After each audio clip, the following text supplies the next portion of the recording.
Oh my God. I'm embarrassing myself. I guess part of the book could be real.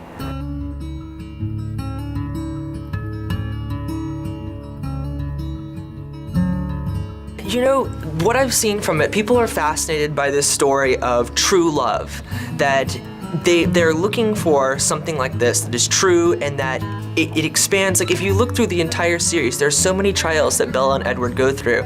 But with each book, no matter what happens, Edward leaving in the second book or someone almost dying in the different books, it still prevails and it still works through. And people like seeing something that is true and that actually is strong enough to withstand all of these trials. Stephanie's world isn't as imaginary as some people might have you believe. The way everyone looks at us, it's like we are from Forks, and they're like, Yeah. oh my gosh, the Cullens exist. I would not mind being bitten by a vampire. Sure, why not? You see the women that respond to it or whatever, and there's no Edward Cullen in their life.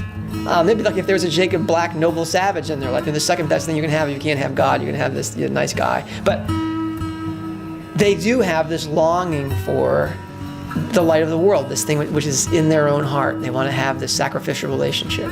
It gives you hope, like it's what could be, the potential of what could be love. I'm not a very compassionate person, I'm not a very passionate person, but I identify with him because, you know, maybe that's what I want to be. For my wife and I, you know, she's noticed, she said to me after I read the books that I've noticed a change in the way you talk to me and treat me. And then for my daughter has been the biggest change.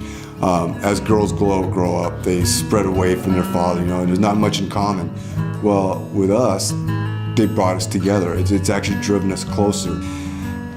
Open your heart to it because it's a great story. And it's good enough to read over and over and over again. You just keep reliving the journey over and over again. That is the answer.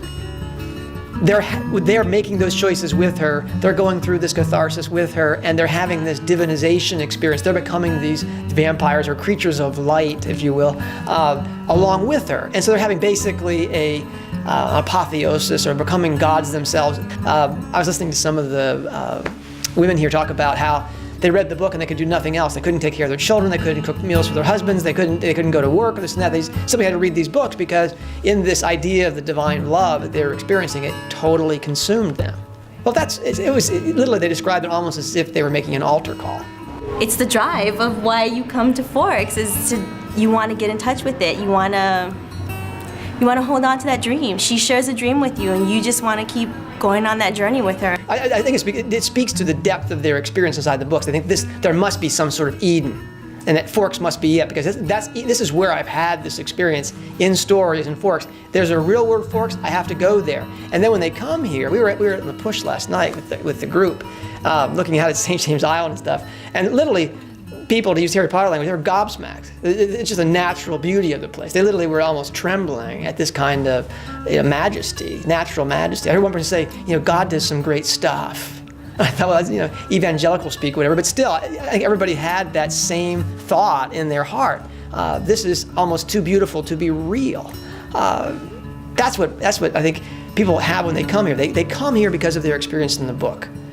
But their delight when they get here is because of the natural beauty of the place and an echo of that resonance that they got in the story. Some people will tell you in the months and years to come, you've got the Twilight world and then you got the real world, you know, and Edward doesn't really exist and whatever. But being up here and standing in the biology lab and walking amongst the trees and the forest and all these places that Stephanie wrote about, you can't help but enjoy the way reality and fantasy blurs together. Open your heart to it because it's a great story. Open your heart to it because it's a great story.